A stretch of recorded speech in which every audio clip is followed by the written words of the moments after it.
யாக்கோபு எழுதின நிருபம் பொதுவான நிருபம் ஒவ்வொரு வசனமாக நாம் படித்து வருகின்றோம். உபத்திரவத்தை குறித்து நாம் படித்தோம். அதன் பிறகு விசுவாசத்தில் நம்முடைய பொறுமை எப்படி இருந்திருக்க வேண்டும், எப்படி இருக்க வேண்டும் என்பதை குறித்து நாம் படித்தோம். அதன் பிறகு அது அப்படியே லிங்க் பண்ணுறார், அப்படியே தொடர்ச்சியாக அடுத்தது கொண்டு வராரு ஞானம். இந்த சூழ்நிலையில் கர்த்தருடைய பிள்ளைகளாகிய நமக்கு எப்படி வாழ்க்கையை கையாளுவது என்கிற ஞானம் நமக்கு வேண்டும். சில நேரங்களில் ஆண்டவருடைய இந்த சூழ்நிலை, உபத்திரவம், வேதனை, பாடுகள் வரும்பொழுது மனம் தளர்ந்து அல்லது கர்த்தரை விட்டே வெளியேறி செல்கின்ற ஒரு சூழ்நிலை வந்துவிடக்கூடாது என்பதில் எப்படி ஞானத்தை நாம் கையாள வேண்டும் என்று அழகாய் சுட்டிக்காட்டினார். அதன் பிறகு எக்கனாமிக் ஸ்டேட்டஸ், ஒரு பொருளாதார சூழ்நிலை, இது எப்படி இருக்கிறது, எப்படி அதை கையாளுகிறோம் என்பதை இன்று நாம் படிக்கப் போகிறோம். சோதனையை குறித்து ஒரு இன்ட்ரோடக்ஷன் நம்ம பார்த்தோம். முதல்ல சோதனை என்று குறிப்பிடுகின்றது ட்ரையல்ஸ். அது தேவனால் கொடுக்கப்படுகின்ற ஒரு பாடம். ஆண்டவர் நமக்கு கொடுக்கின்ற அந்த ஒரு ட்ரையல்ஸ், அதாவது உபத்திரவம் எதுக்கு என்று சொன்னால் அவரிடத்தில் நெருங்கி சேர்வதற்கு, கிட்டி சேர்வதற்கு. அதனால் அதை ஒரு பெரிய ஒரு பிரச்சனையாக நம்ம என்ன செய்யக்கூடாது, நினைக்கக்கூடாது. ஆண்டவர் அந்த நெருக்கடியை நமக்கு கொடுக்கிறார் என்றால் தேவனிடத்தில் நெருங்குவதற்கான வாய்ப்பாக அதை நாம் எடுத்துக்கொள்ள வேண்டும் என்று ஆண்டவர் விரும்புகின்றார். ஆனால் கடைசியாக 13வது வசனத்தில் நம்ம போன வாரம் படித்தோம். இந்த ஒரு சோதனை பிசாசினால் கொடுக்கப்படுகின்ற சோதனை. அதனால் ஆண்டவர் கர்த்தருடைய பிள்ளைகளை பொல்லாங்கினால் சோதிக்கிறவர் அல்ல. இந்த இடையில் ஒரு அழகான ஒரு லிங்க் ஒன்று கொடுத்துருக்கிறார். அது விட்டு போயிடக்கூடாது அப்படிங்கிறதுனால தான் இந்த 3 வசனங்களை நம்ம தனியாக அதை சிந்தித்தால் நலமாக இருக்கும் என்று நான் யோசித்தேன். சில நேரங்களில் நம்முடைய அன்றாட வாழ்க்கையில் பிள்ளைகள் இன்றைக்கி இருக்கிறாங்க. இன்றைக்கு இருக்கிற ஒரு மனநிலை வேறு. நீங்கள் அன்னைக்கு பார்த்தீங்க அப்படின்னா, உதாரணத்துக்கு எடுத்துக்கலாம், ஒரு வசனம், ஒரு ஓமை எடுத்துக்கொள்வோமே, அந்த வசனத்தை விதைக்கிற ஓமை. அந்த ஓமை எங்கே இருக்கிறது அப்படின்னு கேட்டால், அந்த நாட்களில் வேதாகமத்தை ஆழமாக படித்த, கூகுளை பார்க்காத நம்முடைய முன்னோர்கள் என்ன செய்வாங்க அப்படின்னா கரெக்டாக சொல்லுவாங்க. ஏன்னா நான் சின்ன வயசில் இருக்கும்போது எங்கள் வீட்டில் ஆபிரகாம் ஐயா ஒருத்தங்க உண்டு. அவங்க தவமணி ஐயா, ஆபிரகாம் ஐயா, அதுக்கப்புறம் எங்கள் அப்பா, இவங்க 3 பேர் என்ன செய்வாங்க, மத்தியானத்துக்கு மேலே அந்த திடியூர், வயல்நம்பிக்குளம், பூக்குழி, பெத்தானியா அப்படிங்கிற ஒரு கிராமங்களுக்கு ஊழியத்துக்கு போவாங்க. அவங்க கூட நாங்களும் என்ன செய்வோம், போவோம். இந்த ஆபிரகாம் ஐயாவுக்கு கண் பார்வையற்றவர். அவர்கிட்ட நீங்கள் எந்த கோணத்தில் வசனத்தை கேட்டாலும் அவர் கரெக்டாக சொல்லுவார். 1 கொரிந்தியர் 10வது வசனம். நீங்கள் எந்த ஒரு காரியத்தை நாங்கள் வேணும்னு என்ன செய்வோம், நானும் எங்கள் அண்ணனும் அப்படி ட்விஸ்ட் பண்ணி கேட்போம். இது எங்கே இருக்குதுயா பைபிளில் அப்படின்னா, அதை எடுத்து படி அப்படி. அது கடைசியில் திட்டுவார், நீ கேள்வியாக கேட்குற, ஆனால் உனக்கு தெரியலையா, படிக்கிற பையன் உனக்கு அப்படின்னு திட்டுவார். பட் இருந்தாலும் அவருக்கு கண் பார்வை இழந்த பிறகு தான் அவர் வேதத்தையே கேட்க ஆரம்பித்தார். படிக்க ஆரம்பித்தார்ங்கிறத விட கேட்க ஆரம்பித்தார். அவரோடு இருந்தவர்கள் அவருக்கு வேதத்தை படித்து படித்து படித்து காட்டி, வேதாகமத்தை அவர் கண் பார்வை இருக்கும்போது அவருக்கு தெரியாது, வேதாகமத்தை அவர் பார்த்தது கூட கிடையாது. ஆனால் கண் பார்வை இழந்த பிறகு, ஆண்டவராகிய தேவனை அவர் ஏற்றுக்கொண்ட பிறகு அவர் வேதத்தின் மீது ஆர்வம் செலுத்தினார். இன்றைக்கி ஒரு காரியம் நமக்கு வேணும் அப்படின்னா நம்ம பிள்ளைங்க எங்கே போகிறாங்க அப்படின்னா ஈஸி கூகுளில் செக் பண்ணிடுறாங்க. இன்றைக்கி இந்த பாட்டு எங்கே இருக்குது, இந்த பாட்டுடைய நம்பர் என்ன அப்படின்னா அதை ஈஸியாக என்ன செய்கிறாங்க, கூகுளில் செக் பண்ணி உடனே நம்ம தேடுறதுக்குள்ளே பிள்ளைகள் சொல்லி கொடுத்துருவாங்க. இன்றைக்கி இந்த இந்த பிள்ளைகளுடைய லைஃப் ஸ்டைல் கொஞ்சம் வித்தியாசமாக இருக்குது. இந்த ஜென்ரேஷனுடைய லைஃப் ஸ்டைல் கொஞ்சம் வித்தியாசமாக இருக்குது. எதுலெல்லாம் நம்ம பிள்ளைகள் கோவப்படுறாங்க அப்படின்னு கொஞ்சம் நீங்கள் யோசித்து பாருங்கள். எதுலெல்லாம் பிள்ளைகளுக்கு கோபம் வருது? சில நேரத்தில் பிள்ளைகளை வாமா சாப்பிடவா சாப்பிடவா சாப்பிடவான்னு கூப்பிட்டு பாருங்கள், வெளியே வரமாட்டாங்க. வர்றோம்ப்பா வர்றோம்ப்பா வர்றோம்பாம்பாங்க. நீங்கள் போய் அந்த வைஃபை சுவிட்சை ஆஃப் பண்ணுங்கள், ஒரு செகண்டில் வந்து என்ன செய்வாங்க, கதவை திறந்துட்டு வந்து நிற்பாங்க. யார் வைஃபை ஆஃப் பண்ணா? சில நேரங்களில் இன்றைக்கி எதை நம்முடைய பிள்ளைகள் எப்படின்னா இன்றைக்கு இருக்கக்கூடிய காரியங்களை எப்படி சார்ந்து இருக்கிறாங்க அப்படிங்கிறத நம்ம பார்க்கலாம். அது அவங்களுக்கு ஒரு பெரிய கோபமும் எரிச்சலும் என்ன செய்கிறது, வருகிறது. இவங்க எப்படி பாடும் உபத்திரவங்களை எப்படி நம்ம பிள்ளைகள் சந்திக்க போகிறாங்கன்னு நமக்கு தெரியல. இன்றைக்கி அப்படின்னா என்னன்னு இந்த பிள்ளைகளுக்கு தெரியல. ஏன்னா அந்த அளவுக்கு லைஃப் ஸ்டைல் கம்ப்ளீட்டாக மாறிடுச்சு. சுகபோக ஒரு வாழ்க்கை இன்றைக்கு இருக்கிறது. அன்றைக்கி ஒரு வீட்டுக்குள்ளே போய் அவர் என்ன செய்கிறாரு, இன்றைக்கி சென்னை விளையாடுது ஐபிஎல்ல அப்படின்னு சொல்லி ஒரு வீட்டுக்குள்ளே போய் அவசரமாக டிவியை போடுறாரு. அப்படி டிவியை போடும்போது சுவிட்செல்லாம் போட்டார், ரிமோட்டை தேடுறாரு, ரிமோட்டை காணும். ரிமோட்டை காணலைன்னா ஒன்று அவருக்கு வந்த கோபம் எரிச்சல். அவர் என்ன செய்கிறாரு, எங்கே வச்சிங்க ரிமோட்டை, எதுக்கு ஒரே இடத்துல வைக்க மாட்டேங்கிறீங்க? ஏன்னா அந்த அளவுக்கு அந்த கோபமும் அந்த எரிச்சலும் வருவதற்கு அந்த ஒரு கேம் மேலே அவ்வளோ ஒரு மோகம் அவங்களுக்கு என்ன செய்து இருக்கிறது. இப்படி நீங்கள் இன்றைக்கி யோசித்து பாருங்கள், அன்றாட வாழ்க்கையில் நம்முடைய மக்களுடைய உபத்திரவம், கோபம், எரிச்சல் எப்படி மாடர்னைஸ்டு வேர்ல்டில் எதை சார்ந்து இருக்கிறது அப்படின்னு நீங்கள் கவனித்து கொண்டே வரலாம். நல்ல சீரியல் பார்த்துக்கிட்டு இருக்கும்போது கரண்ட் போச்சுன்னா எப்படி இருக்கும்? அவங்கள்ட்ட போய் நீங்கள் கொஞ்சம் சோறு போட்டு தாங்கன்னு கேட்டிங்கன்னா வரவே மாட்டாங்க. சாப்பாடு போடுங்கம்மா, வயிறு பசிக்குது, சீக்கிரம் வாங்க, வரவே மாட்டாங்க. ஆனால் கரண்ட்டு போயிடுச்சு அப்படின்னா நம்மளை தான் திட்டிட்டு வருவாங்க, கொஞ்ச நேரம் பார்க்க விடுறியா? நல்ல வௌவால் மீன் கிடைக்கும் அப்படின்னு சொல்லி அந்த மீன் கடைக்கு போயிருப்போம். அவன் சொல்லுவான், இல்லைங்க சீலா மீன் இருக்குது, சால மீன் இருக்குது, வௌவால் இல்லை அப்படிம்போம். எவ்வளோ எரிச்சல் வரும். இன்றைக்கி நம்ம லைஃப் ஸ்டைல் பார்த்தீங்க அப்படின்னா எதுக்கு சொல்கிறேன் அப்படின்னா ஒவ்வொருத்தரும் ஒவ்வொரு விதமான எரிச்சலும் கோபமும் அடைகின்றோம். ஆனால் இவைகள் தேவையற்ற காரியங்களுக்கு நம்முடைய பிரயாசத்தை வீணாய் செலுத்துகின்றோம். எதில் நாம் அதிகமாக நேரத்தை செலவழிக்க வேண்டும், அக்கறை எடுத்துக்கொள்ள வேண்டும் என்பதை இந்த யாக்கோபு புஸ்தகத்தில் அழகாய் சுட்டி காட்டுகின்றார்.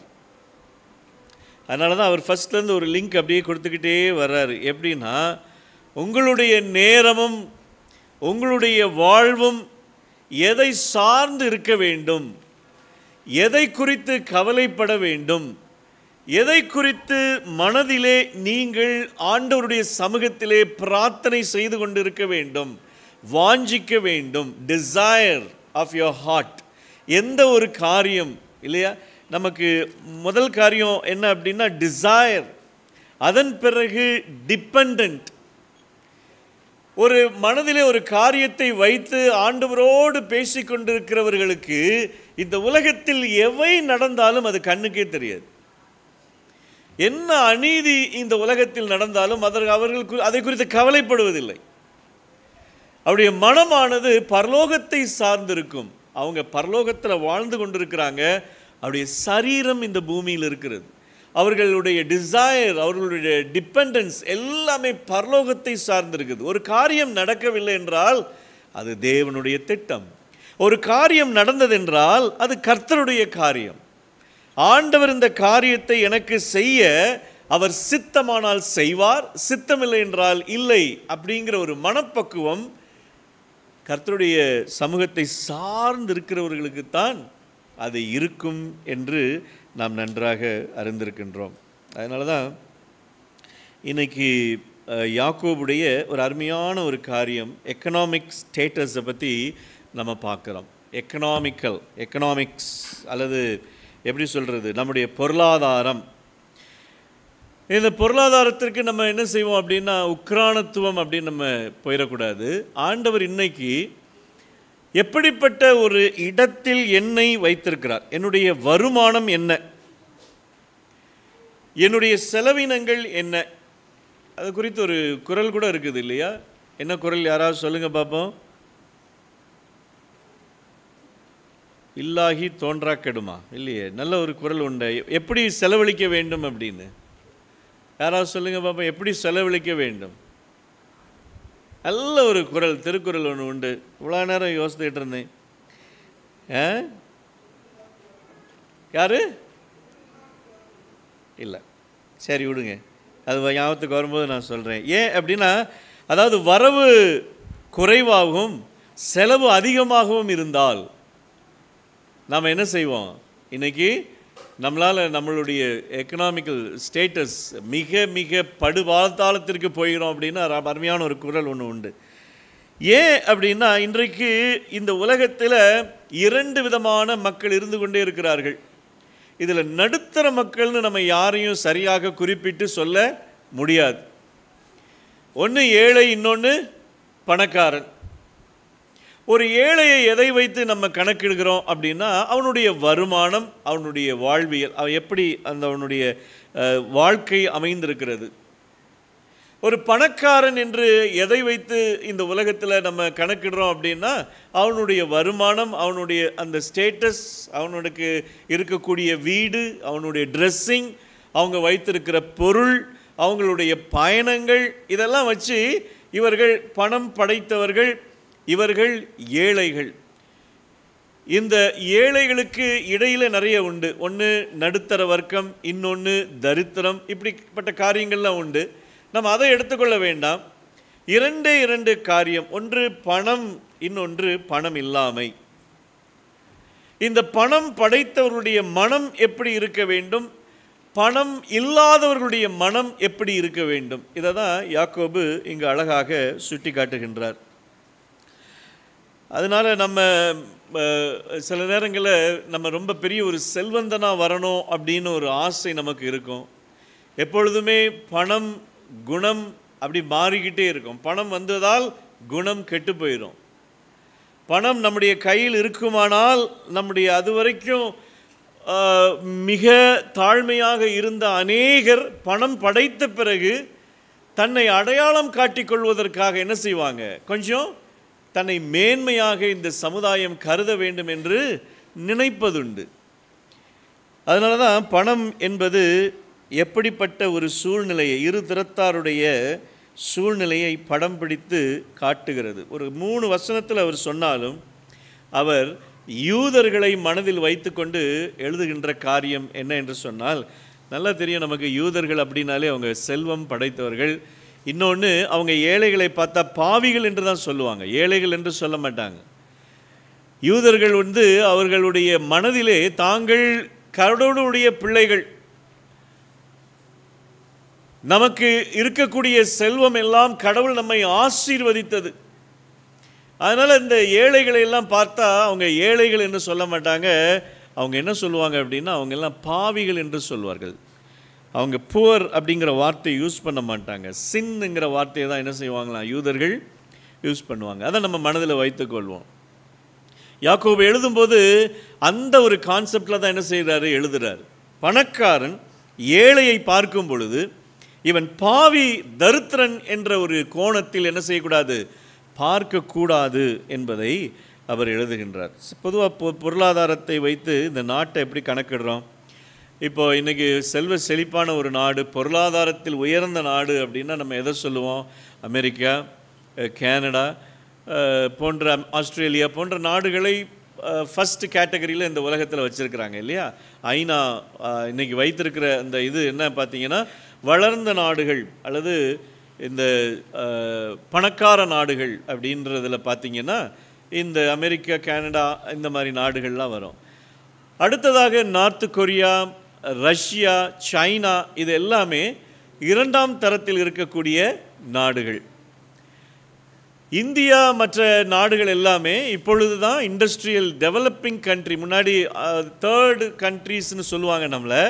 ஆனால் இப்போது ஐநா அந்த பேரை எடுத்துகிட்டு என்ன போட்டிருக்காங்க அப்படின்னா, என்ன செய்கிறாங்க, இண்டஸ்ட்ரியல் அதாவது ஃபேக்ட்ரி இந்த மாதிரி காரியங்களை டெவலப்பிங் கண்ட்ரிங்கிறதுல தான் இந்தியா வருது.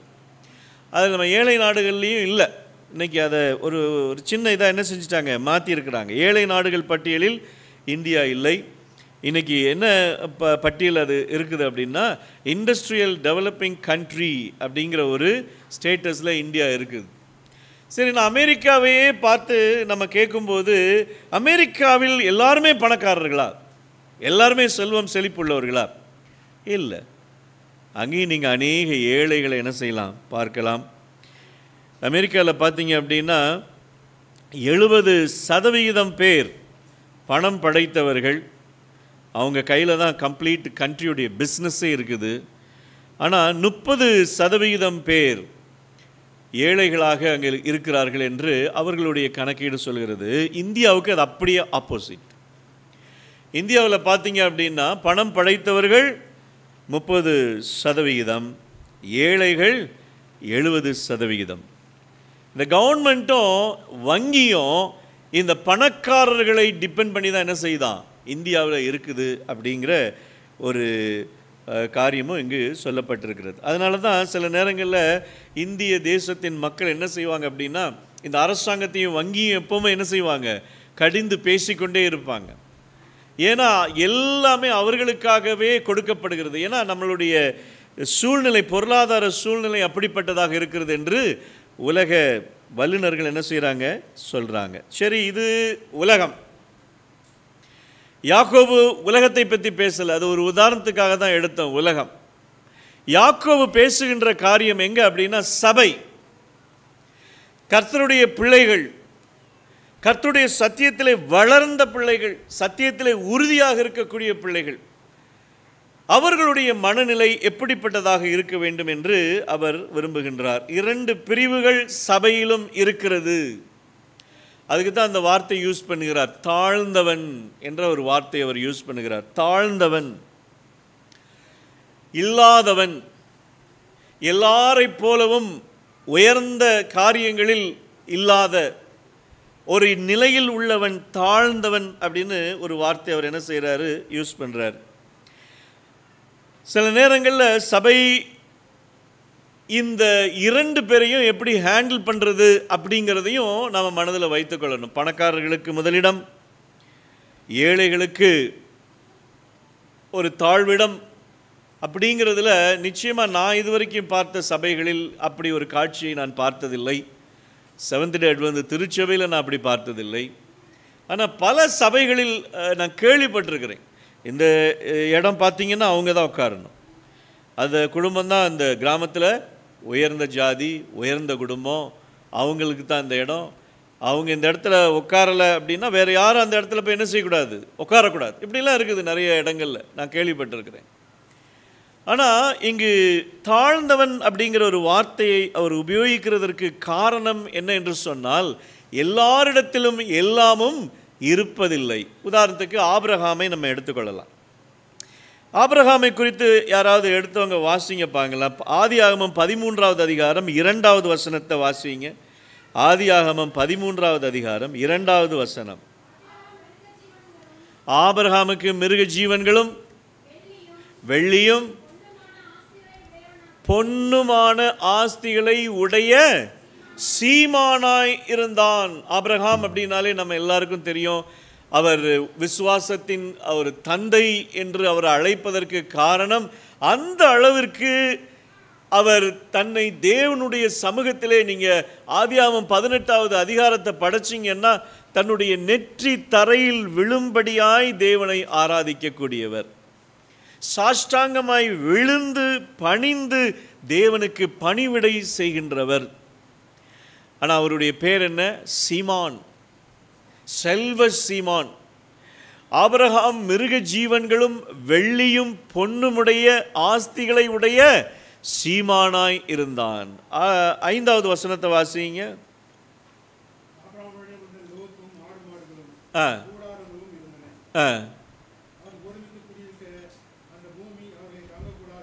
அவர்கள் ஒருமித்து கூடியிருக்கும்படி அந்த பூமி தாங்கக்கூடாது இருந்தது அப்படின்ற ஒரு வார்த்தையை பைபிள்லே போட்டிருக்காங்க. அப்படின்னா எப்படி இருக்கும் யோசித்து பாருங்க. கண்ணுக்கு எட்டின தூரம் பூரா மிருக ஜீவன்க. அவருடைய ஆஸ்தி, அவருக்கு எதுலையுமே குறைவில்லை. ஆண்டவர் அவரை பொன்னும் வெள்ளியும் குறைவில்லாமல் கொடுத்திருந்தார். மிருக ஜீவன்கள் குறைவில்லாமல் கொடுத்திருந்தார். அதுக்கப்புறம் 6வது வசனம், அவர்கள் ஒருமித்து கூடியிருக்க அந்த பூமி அவர்களை தாங்கக்கூடாது இருந்தது. அவருடைய ஆஸ்தி மிகுதியாயிருந்தபடியால். எப்படி இருக்கும் இன்னைக்கு? ஆபிரகாமை குறித்து அவ்வளோ பெரிய செல்வ சீமான் என்றாலும் யாராவது அவருடைய செல்வத்தையோ செழிப்பையோ இதுவரைக்கும் கவனிச்சிருக்கிறோமா? இல்லை. நம்ம எதை கவனிக்கிறோம் அப்படின்னா அவருடைய தாழ்மை, எளிமை, அவருடைய விசுவாசம், அவர் தேவனுடைய சமூகத்திலே தன்னை ஈடுபடுத்தி கொண்ட அனுபவம். எங்கேயாவது தான் அப்படிங்கிற ஒரு எண்ணம், கர்வம் அந்த ஆபிரகாமுக்கு வந்ததில்லை அப்படிங்கிறத வேதத்தில் பார்க்கலாம். அடுத்தது யோசேப்பு குறித்து படிக்கலாம். ஆதியாகமம் 26வது வசனம், 16வது வசனம். ஆதியாகமம் 26:16.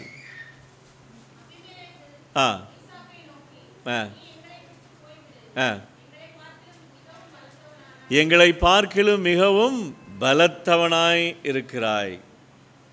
யோசித்து பாருங்க. இன்னைக்கு ஆண்டவர் எந்த அளவிற்கு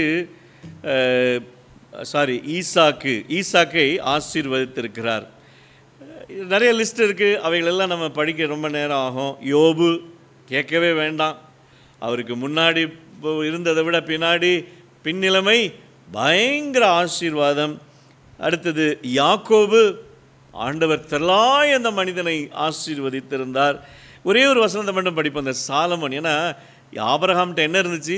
வெள்ளியும் பொண்ணு இருந்துச்சு. இந்த சாலமோனை பற்றி படிங்களேன். 2 நாளாகமம் 9வது அதிகாரம் 20வது வசனத்தை படிங்களேன்.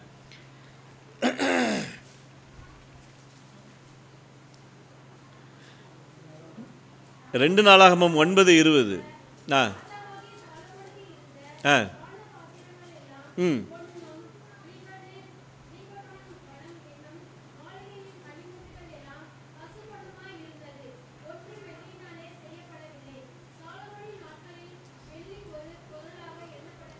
எப்படி இருக்கும் யோசித்து பாருங்க. இந்த வசனத்தை படிக்கும் போது நமக்கு ஆச்சரியமா இருக்கு இல்லையா? நம்ம ஒருவேளை ஆபிரகாம் பற்றி படிக்கும்போது பொன்னும் வெள்ளியும், இங்கே பார்த்தீங்கன்னா சாலமோன் அங்கே படிக்கிறோம் என்ன, பாத்திரங்கள் எல்லாம் பொன்னும், அங்கே வெள்ளி இல்லை இல்லையா? அதுக்கப்புறம் லிபனோன் வனம் என்னும் மாளிகையின் பனிமூட்டுகள் எல்லாம் பசும் பொன்னுமாய் இருந்தது. அங்கே வெள்ளிக்கு வேலை இல்லை, வெள்ளி ஒரு பொருட்டாய் எண்ணப்படவும் இல்லைன்னா அவனுடைய செல்வ செழிப்பு எப்படிப்பட்டதாக இருக்கும் யோசித்து பாருங்க. எவ்வளவு ஆஸ்தி உள்ளவனாக இருந்திருப்பான். ஒரு சில நேரங்களில் தடுமாறினாலும் ஆனால் ஆண்டவர் அவன் விட்டு கொடுக்கல. கடைசியில் தன்னுடைய பாவங்களை எல்லாவற்றையும் என்ன செய்வான்? அறிக்கையிட்டு தேவனுடைய சமூகத்தில் சாஷ்டாங்கமாய் விழுந்து மன்னிப்பு கேட்டு தேவனை பற்றி கொண்ட அனுபவம் இந்த சாலமோனுடைய வாழ்க்கையில் நம்ம பார்க்கலாம். மத்தேயு புதிய ஏற்பாட்டு புஸ்தகத்தில் நீங்கள் எடுத்து பார்க்கலாம். அவன் ஒரு பெரிய பணக்காரன். வேதாகமத்தில் நம்ம குறித்து படிக்கலாம். சகேயு குறித்து நம்ம சாபத் ஸ்கூலில் படித்தோம். சகோதரி யாரோ சொன்னாங்க இல்லையா? அவன் எத்தனை தடவை திருப்பி கொடுக்குறேன்னு சொன்னான்? நாளத்தனையானா எவ்வளோ வச்சுருப்பான் யோசித்து பாருங்க. ஒருத்தன் அநியாயமாக வாங்கியிருந்தால், ஒரு 100 ரூபா வாங்கியிருந்தா அவன் எவ்வளோ தரணும்? 400 ரூபா தரணுன்னா எவ்வளோ வச்சுருப்பாங்க. இன்றைக்கி எத்தனை பேங்க் இருக்குன்னு நமக்கு தெரியாது, அந்த அளவுக்கு பேங்க் இருக்குது. அதில் எத்தனை பேருக்கு ஒரு பேங்க் 2 பேங்க்குக்கு மேலே அக்கௌண்ட் இருக்குதுன்னு எனக்கு தெரியல. சகை எப்படி வச்சுருப்பான்? அந்த காசெல்லாம் எங்கே கொண்டு வச்சுருப்பான்? எந்த பேங்க்கில் போட்டிருப்பான்? இன்றைக்காவது சுவிஸ் வங்கி அப்படின்னு சொல்கிறாங்க, காசை திருட்டுத்தனமாக சேர்த்து வைக்கிறதுக்கு. அன்னைக்கு ஒரு நாளத்தனையாக நான் திருப்பி தர்றேன் அப்படின்னா அது எவ்வளோ பெரிய ப்ராமிஸ். ஆண்டவர்கிட்ட பொய் சொல்லலை, உண்மையை தான் சொல்கிறார். அவருடைய பாவம் முழுவதும் நம்ம ஒரு வார்த்தையில் நீங்கிட்டு இந்த வீட்டுக்கு ரட்சிப்பு வந்தது அப்படின்னு சொல்லியிருப்போம். ஆனால் அதுக்கு பிறகு அவர் ஒவ்வொருத்தனையாக கூப்பிட்டு நாளத்தனையாய் கொடுத்திருந்தால் தான் அவன் சகை. அப்போ அந்த அளவிற்கு செல்வ செழிப்பாய் இருந்தாலும் ஆண்டவர் அவனை சந்திக்கும் போது தன்னை முழுமையாக என்ன செஞ்சான்? ஒப்பு கொடுத்தான். பைபிளில் லிஸ்ட் இப்படி நிறைய இருக்குது. அரிமத்திய ஊரானாகிய யோசேப்பு, செல்வ சீமான், இப்படி ஆண்டவருடைய நிறைய சீமான்கள் இருந்தாங்க. பட் நான் சொல்ற சீமான்கள் எல்லாருமே தேவனுடைய பின்னடியார்கள். எல்லாவற்றையும் வெறுத்து, எல்லாவற்றையும் நஷ்டம் என்று கருதி, தேவனுடைய ஆசீர்வாதமே, அவருடைய பாதமே எனக்கு போதும் என்று சொல்லி வந்த சீமான்கள் இவங்கெல்லாம். இப்படிப்பட்ட சீமான்களை இன்றைக்கு கர்த்தருடைய பிள்ளைகளாகிய நாம் என்ன செய்கிறோம்? வைத்து கொண்டாடுகிறோம். எதை கொண்டாடுகிறோம்? அவருடைய பணத்தை அல்ல, செல்வ செழிப்பை அல்ல, அவருடைய விசுவாச வாழ்க்கை. அவர்களிடத்திலே தாழ்ந்தவன் என்ற ஒரு எண்ணம் இருந்தது. நான் இதெல்லாம் எனக்கு அப்பாற்பட்டது, என்னுடைய செல்வம், என்னுடைய செழிப்பு எல்லாமே அது கர்த்தருக்குரியது, எனக்குரியது ஒன்றுமல்ல, நான் வெறுமையாய் வந்தேன், வெறுமையாய் செல்கிறேன் என்று அவருடைய வார்த்தைகள் இருந்தது. அதனால தான் சில நேரங்களில் கர்த்தருடைய பிள்ளைகளாகிய நாம் பணக்காரன், ஒரு மனிதன் பணக்காரனாக இருந்தால் வேதம் தவறில்லை என்று தான் சொல்லுகிறது. அது கர்த்தர் கொடுத்த ஐஸ்வர்யம். ஒரு மனிதன் ஏழையாக இருந்தால் அது சாபம் அல்ல, அது தேவனுடைய திட்டம். ஒரு மனிதன் எப்படி வாழ வேண்டும், அவனுடைய வருமானம் என்ன, அவன் எப்படி எல்லா காரியங்களையும் செய்ய வேண்டும், இது ஆண்டவர் அவனவனுக்கு கொடுத்திருக்கும் பலன். ஆனால் அதை எப்படி கையாளுகிறோம் என்பதைத்தான் மீண்டும் நம்ம என்ன செய்யணும்? சில காரியங்களை குறித்து நம்ம படிக்க போகிறோம். இப்போ ஆண்டவராகிய இயேசு கிறிஸ்து இந்த பூமியில் இருக்கும் பொழுது அவர் சீமான்களை குறித்து அதிகம் பேசினாரா, ஏழைகளை குறித்து அதிகம் பேசினாரா? ஏழைகளை குறித்து தான் அதிகம் பேசியிருப்பார். நீங்கள் எளிமையான காரியங்களை குறித்து நீங்கள் இந்த மலை பிரசங்கத்தில் அவர் சொல்லுவார், ஆவியில் எளிமையுள்ளவர்கள் பாக்கியவான்கள் அப்படின்னு தான் சொல்லுவார். எல்லா இடத்துலையும் பாருங்கள், அந்த ஏழை விதவை கொடுத்ததை ரொம்ப வர்ணிச்சார். ஒரு சகோதரி அநியாயமாக அந்த அநீதியான நியாயாதிபதி இடத்துல நடந்ததை தான் அவர் சுட்டி காட்டினார். அவருடைய எக்ஸாம்பிள்ஸ் எல்லாமே ஏழைகள், விதவைகள், பார்வையற்றவர்கள். இந்த உலகத்தில், இந்த சமுதாயத்திலே யார் யாரெல்லாம் நாங்கள் ஒரு பொருட்டல்ல என்று எண்ணி இருந்தார்களோ அவர்கள் எல்லாரையும் இவர் என்ன செய்தார்? உயர்த்தி காட்டினார். இன்னைக்கு நம்ம வேதாகமத்தில் அதிகமாக படிக்கிறது யாரை குறித்து அப்படின்னா, இப்படிப்பட்ட பலவீனமான பாண்டங்களை குறித்து தான் நம்ம என்ன செய்கிறோம்? படிக்கின்றோம். மத்தேயு 19வது அதிகாரத்தில் தான் ஒரு மிகப்பெரிய ஒரு காரியத்தை அவர் சுட்டி காட்டுகின்றார். மத்தேயு 19:16 படிங்க பார்ப்போம். 16 ஒரு சகோதரன் என்ன செய்கிறான்? ஆண்டவரை சந்திக்க வருகிறான். யாராவது படிங்க.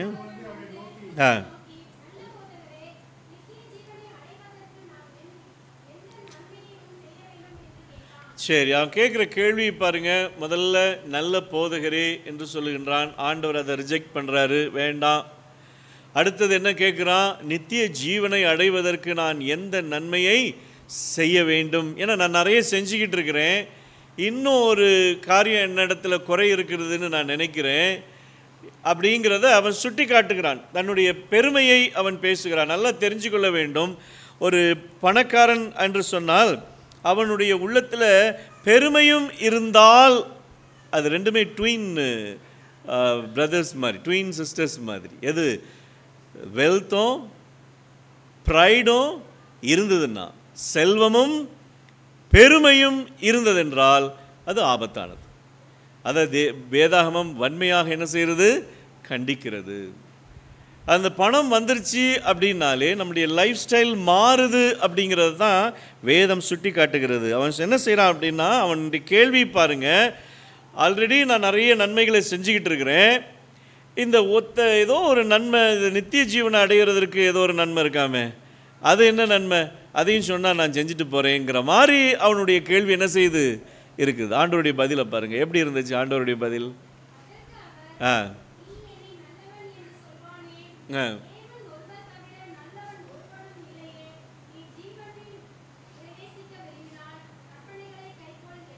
ம் ம் ம்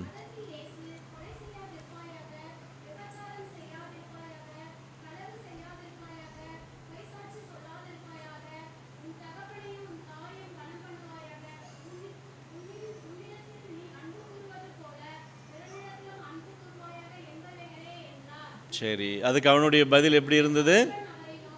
ஆ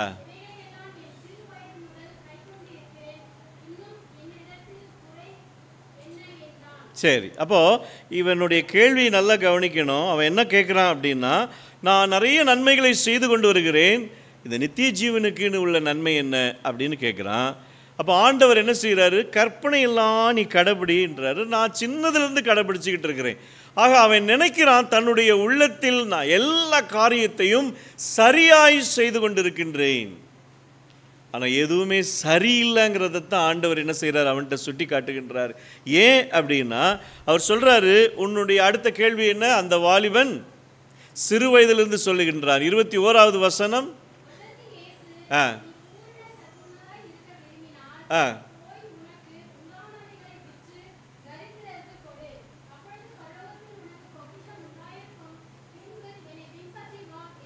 ஆ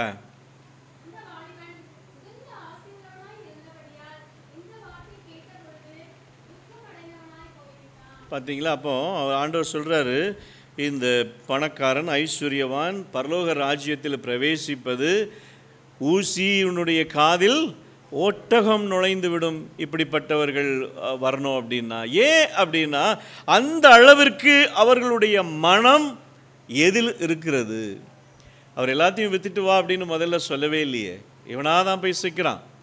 அவன் நல்ல ஒரு செல்வந்தன் என்பது ஆண்டவருக்கு நன்றாக தெரியும். அவன் கேட்கலாம், ஆண்டவரே நான் என்ன செய்ய வேண்டும் என்று சொன்னால் ஆண்டவர் அழகாக அவனுக்கு எக்ஸ்பிளைன் பண்ணியிருப்பார். அவன் என்ன சொல்கிறான் அப்படின்னா, நான் எல்லாத்தையும் செஞ்சுக்கிட்டு இருக்கிறேன், என்னிடத்தில் குறை என்ன உண்டு, நான் என்னத்தில் குறைபட்டு இருக்கிறேன் என்று கேட்கும்போது தான் ஆண்டவர் சொல்கிறாரு, உண்டு, உன்னிடத்தில் குறை உண்டு, நீ எல்லாவற்றையும் விற்று தரித்திரருக்கும் ஏழைகளுக்கும் அதை கொடு, அதன் பிறகு என்னை பின்பற்றி வா, உனக்கு சரி. இதுக்கு ஒரு வார்த்தை அவர் யூஸ் பண்ணுற ஒரு வார்த்தை எப்படின்னா, நீ பூரண சம்பூரணன். யார் தெரியுமா பூரண சம்பூரணன்? தன்னிடத்தில் இருக்கிறது என்று காட்டாதவன் தான் பூரண சம்பூரணன். தன்னிடத்தில் இருக்கிறது என்று காட்டுகிறவன், அதான் ரொம்ப ரெண்டுக்கும் ரொம்ப வித்தியாசம் உண்டு.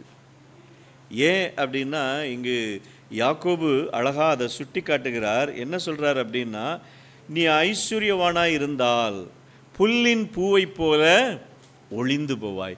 ஏன் அப்படின்னா இன்னைக்கு செல்வம் இருக்கணும்.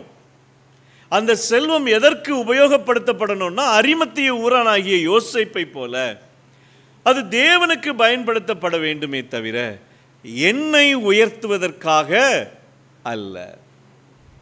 அதில் தான் பணம் படைத்தவன் மனம் படைத்தவனாய் இருக்க வேண்டும்.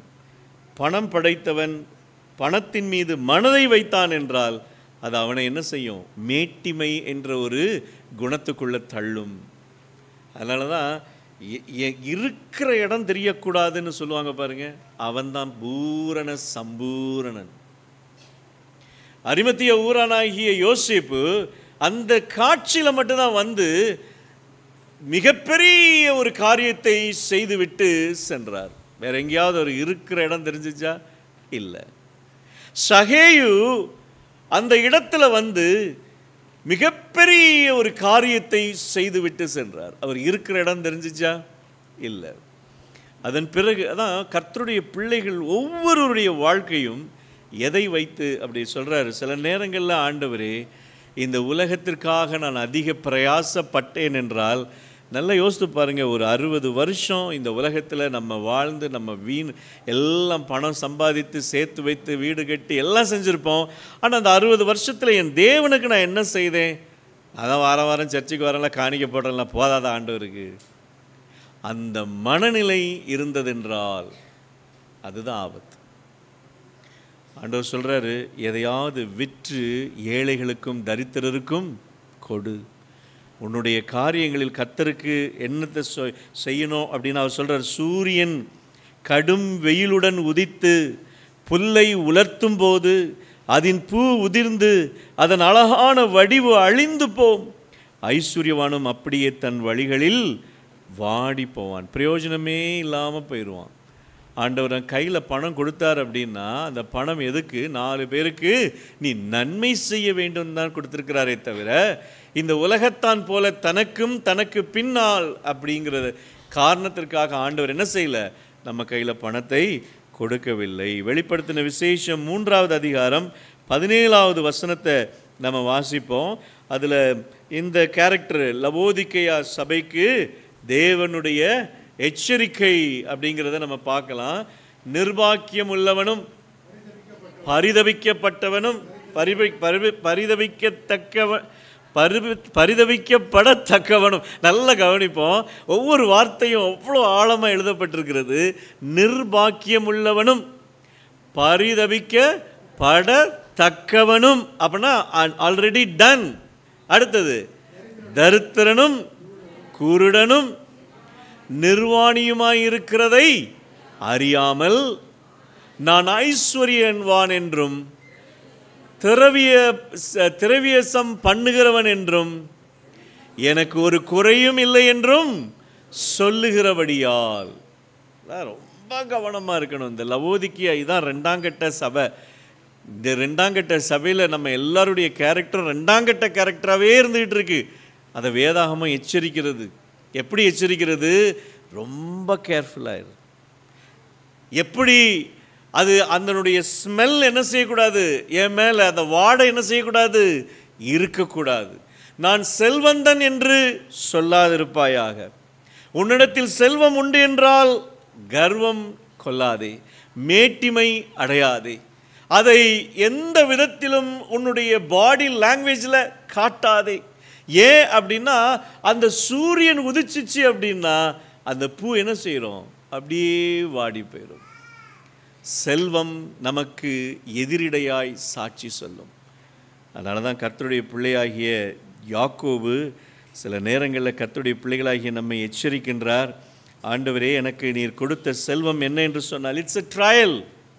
நல்லா தெரிஞ்சுக்குவோம், இது ஒரு சோதனைக்கும் ட்ரையல் உபத்திரவத்திற்கும் இச்சைக்கும் இடையில் கொடுத்திருக்கிற ஒரு லிங்க் இந்த எக்கனாமிக் ஸ்டேட்டஸ். இது ரொம்ப ஜாக்கிரதையாக கர்த்தருடைய பிள்ளைகளாகிய நாம் கையாள வேண்டும் என்று அவர் விரும்புகின்றார். இதில் நம்முடைய குணத்தை அவர் எதிர்பார்க்கின்றார். அது எப்படி பிரதிபலிக்க வேண்டும் என்று எதிர்பார்க்கின்றார். அதனால தான் லூக்கா புஸ்தகத்தில் ஆபிரகாமை குறித்தும் அந்த பணக்காரனை குறித்தும் ஏழை குறித்தும் ஒரு ஆயக்காரனை குறித்தும் ஒரு காரியத்தை ஆண்டவர் சொல்லுவார் இல்லையா? அந்த காரியத்தை சொல்லிட்டு ஜீவ கிரீடம் பணத்தினால் வாங்க முடியாது. யோசித்து பாருங்க, இன்னைக்கு ஜீவ கிரீடத்தை பணத்தால் வாங்க முடியும் அப்படின்னா இன்னைக்கு சபை எப்படி இருக்கும் அப்படிங்கிறத சிந்தித்து பாருங்க. அதனால தான் ஆண்டவர் என்ன செஞ்சிட்டார்? ஜீவ கிரீடத்தை தேவனுடைய பிள்ளைகள் ஜெயம் கொண்டு வந்தால்தான் கிடைக்குமே தவிர உபத்திரவங்களிலும் கஷ்டங்களிலும் எல்லா சூழ்நிலைகளிலும் தேவனை முன்னிறுத்தி வந்தால் மாத்திரமே ஜீவ கிரீடம் கிடைக்குமே தவிர அந்தஸ்தில் ஜீவ கிரீடம் கிடையாது என்பதை இந்த அழகான ஒரு உவமையின் மூலமாய் ஆண்டவர் சொல்லியிருப்பார். அதில் பார்த்தீங்கன்னா ஒரு வார்த்தை ஆண்டவர் உபயோகித்திருப்பார். என்ன வார்த்தை அப்படின்னா, அந்த அந்த ஏழை சொல்லுகிறான். அந்த ஒருவேளை அந்த வசனத்தை மட்டும் படிப்போமே, ரொம்ப நல்லாயிருக்கும். லூக்கா 16வது அதிகாரத்தில் நீங்கள் எடுத்துக்கொள்ளுங்க. அவன் இந்த நாக்கில் என்ன வைக்கணும்னு கேட்குறான். நாக்கில் என்ன வைக்கணும்னு கேட்குறான். யாராவது எடுத்தவங்க வாசிங்க. லூக்கா 16வது அதிகாரம்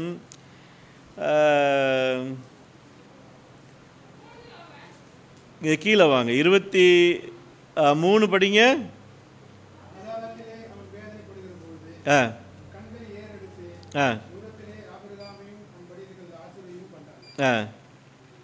அடுத்த வசனம். அப்பொழுது அவன் கவனிங்க. அப்பொழுது அவன் தகப்பனாகிய ஆபிரகாமே நீர் எனக்கு இறங்கி லாசரு தன் விரலின் நுனியை தண்ணீரில் தேய்த்து, நல்லா பாருங்க, இப்படி இப்படி இல்லை, அவன் கையில் தண்ணி கொடுங்க கொஞ்சம் நான் குடிக்கிறேன் இல்லை, அவனுடைய ஏக்கத்தின் லிமிட் எங்கே போயிருச்சு அப்படின்னா, இந்த மேக்சிமம் ஒரு சொட்டை விட கீழே போயிருச்சுங்க. ஒரு சொட்டாவது ஊற்றுங்க நான் சொன்னா இல்லை, அந்த விரலின் நுனியை தண்ணியில் அப்படி முக்கிட்டு அப்படி தடவுனுங்க. ஷோ, எவ்வளோ பெரிய ஒரு செல்வந்தன்! அந்த செல்வந்தனுடைய நிலையை பார்த்தீங்களா? அவனுடைய பிரேயருடைய அந்த கெத்து எப்படி இருந்துச்சுன்னு பார்த்தீங்களா? அவனுடைய பிரேயர் எப்படி இருந்துச்சு? இவனை போல இல்லை. அப்போ அந்த குணம் அவனுடைய உள்ளத்துக்குள்ள ஐஸ்வர்யம் என்ற மேட்டிமை என்ன செய்தது? தாண்டவமாடுச்சு. அதனால தான் யாக்கோபு அழகா சொல்றாரு, இந்த 3 வசனத்தில் ஐஸ்வர்யவான் நீ என்ன செய்யாத, ஐஸ்வர்யத்தை குறித்து மேன்மை பாராட்டாத. உனக்கு ஒரு தாழ்மை வந்தது என்று சொன்னால் சந்தோஷமாய் அதை எடுத்துக்கொள். ஏழை, நீ ஐஸ்வர்யவானாக சந்தோஷப்படு, பரவாயில்லை. ஆனால் கடைசியாக முடிக்கும்போது சொல்றாரு, சூரியன் தகிக்கும் போது நீ என்ன செய்வா, வாடி விடுவாய் என்று சொல்லுகின்றார்.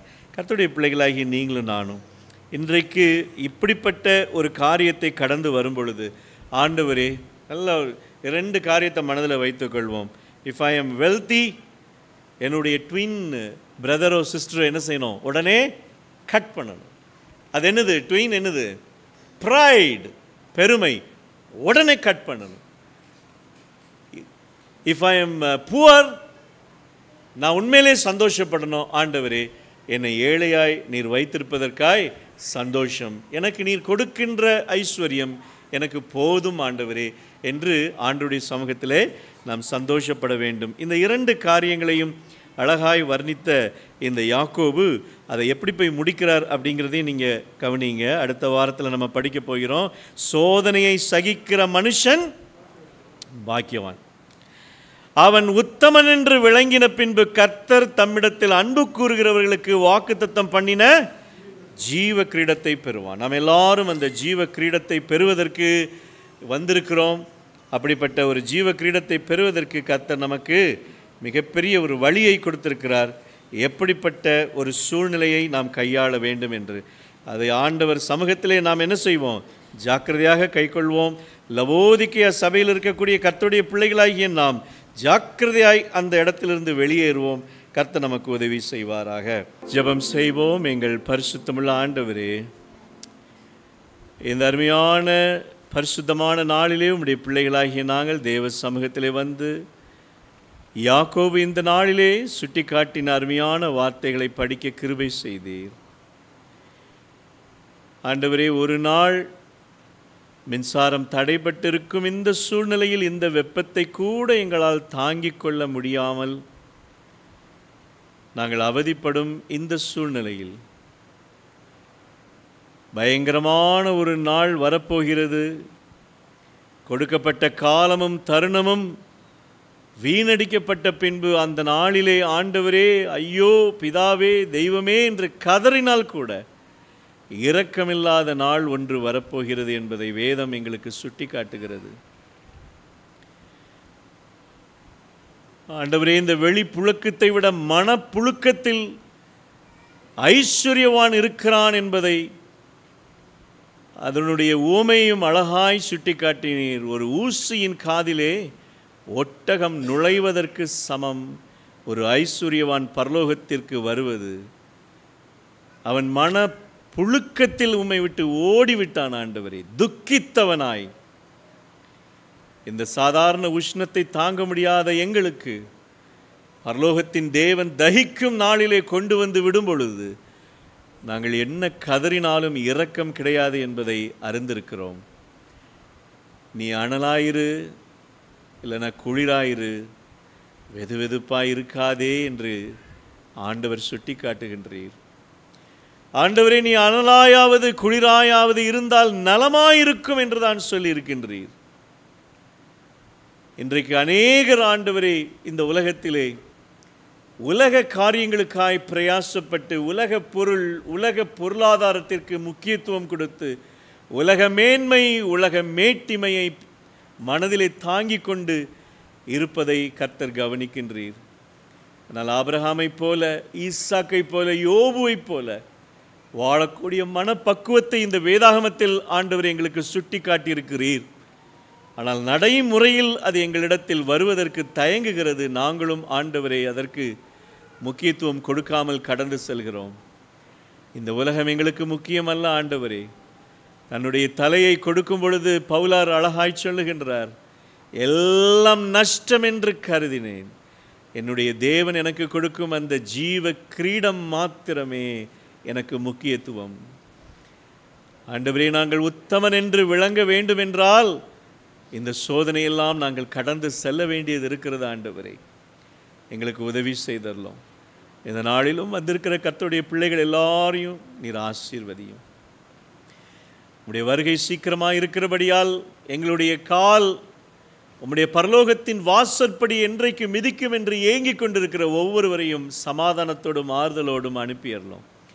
பயப்படாதீங்கள், என்னை பற்றி கொள்ளுங்கள், நான் உங்களோடு கூட இருக்கிறேன் என்ற வாக்குத்தத்தத்தை கூறி உம்முடைய பிள்ளைகளை ஒவ்வொருவரையும் சாந்தப்படுத்தி கர்த்தர் அனுப்பியறலாம். போரிட இடமெல்லாம் நிம்மதி இல்லை, வேதனை, சமாதானம் இல்லை என்று கருதும் ஒவ்வொரு பிள்ளைகளுக்கும் சமாதானத்தை கர்த்தர் தாரும் ஆண்டவரே. இந்த உலக வாழ்க்கையில் சமாதானம் இல்லை, அது தேவனுடைய சமூகத்திலே மாத்திரம் உண்டு.